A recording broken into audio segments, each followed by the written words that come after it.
Shalom, peuple de Dieu. C'est encore moi, le prophète Fatou Tshisekedi Ben Samuel. Aujourd'hui, nous allons parler du règne du chef de l'État en RDC.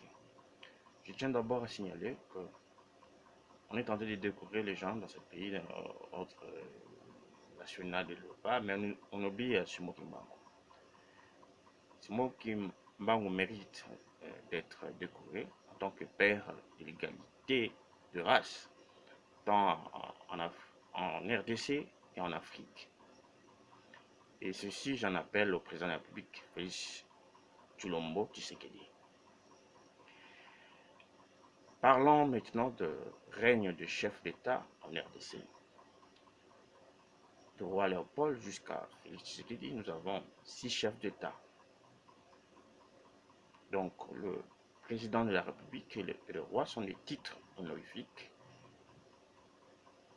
Mais la fonction de chef de l'État, c'est la plus haute fonction politique ou publique.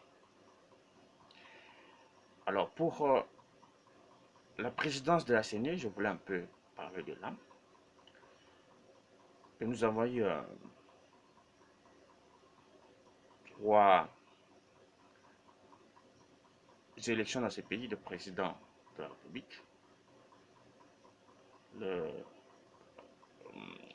La première élection a eu lieu en 2006, la seconde en 2011, le troisième en 2018.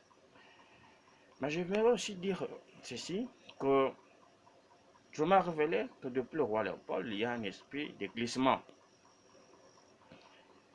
Je venais de dire dans mes vidéos précédentes que l'étoile de Félix se lèvera comme un arc-en-ciel. Pour la présidence de la CENI, comme je viens de le dire, Dieu avait utilisé l'abbé Malmal comme étant un pélican. Le second président de la CENI, c'était Daniel Ngoï Mulunda. Il était utilisé comme un errant.